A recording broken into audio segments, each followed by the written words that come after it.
நன்மையினால் வெல்ல செய்யும் இயேசுவின் நாமத்தினால் உங்களுக்கு என் அன்பின் நல்வாழ்த்துக்கள். இந்த நாளில் இந்த வேளையில் கூட கர்த்தருடைய வார்த்தையை பகிர்ந்து கொள்வதனால ரொம்ப சந்தோஷம். ரோமர் 12ஆம் அதிகாரம் 21வது வசனம், நீ தீமையினால் வெல்லப்படாமல் தீமையை நன்மையினால் வெல்லு.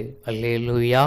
நம்ம இன்னைக்கு ஏதாவது ஒரு காரியத்தை செய்யணுன்னாக்கா நம்ம தீமையோடு குறுக்கு வழியில் போயிட்டு நம்ம வென்றுவிட்டும் சொல்லி சந்தோஷப்படாதபடிக்கு அந்த தீமையை நம்ம என்ன பண்ணணும், நன்மையினால் வெல்லணும். அப்போ கர்த்தருடைய வார்த்தையை நம்ம பிடித்து கர்த்தருக்காக நம்ம செய்யப்படும் பொழுது, அவருடைய வழியில் நம்ம நடக்கும் பொழுது அந்த தீமையை நம்ம நன்மையினால் வெல்லப்பட வேண்டும். நம்ம தீமைக்கு தீமை செய்யாதபடிக்கு ஒரு காரியத்தை நம்ம மறைத்து தீமையோடு நம்ம செயல்படாதபடிக்கு அந்த தீமையை நம்ம வெறுத்து விட்டு நன்மையினால் நம்ம செயல்படணும்.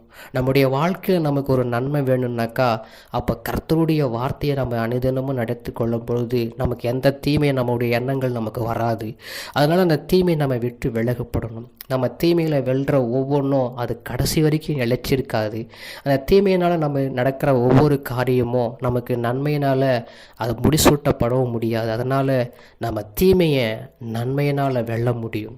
அதனால் அந்த தீமையோடு நம்ம இருக்காதபடிக்கு கர்த்தரிடத்தில் ஒப்பு கொடுத்து, கர்த்தாவே எனக்கு அந்த தீமை எனக்குள்ளே வராதபடிக்கு நான் நன்மையினால் வென்று உமக்காக நாங்கள் நிற்க எனக்கு கிருபை செய்யுங்க சொல்லி ஜெபம் பண்ணுவோம். இந்த வார்த்தை வசனங்கள் நமக்கு நன்மையாக நம்ம நிறுத்தி நடத்தும். அப்படியே ஜெபம் பண்ணுவோம். எங்களை கிருபையாக நேசிக்கிற எங்கள் அன்பின் நல்ல தகப்பனே, நாங்கள் தீமையினால் வெல்லப்படாமல் தீமையை நன்மையினால் வெல்லப்பட எங்களுக்கு கிருபை செய்யுங்க ஐயா.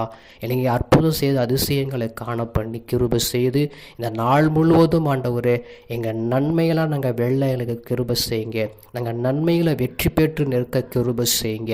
நன்மைகளின் நாயகராக நீங்கள் இருந்து நடத்த எனக்கு கிருபை கொடுக்குறதுனால உமக்கு நன்றி, உமக்கு ஸ்தோத்திரம். நீங்களே பொறுப்பெடுத்து பாதுகாத்து பலப்படுத்தும் இயேசுவின் நாமத்தில்.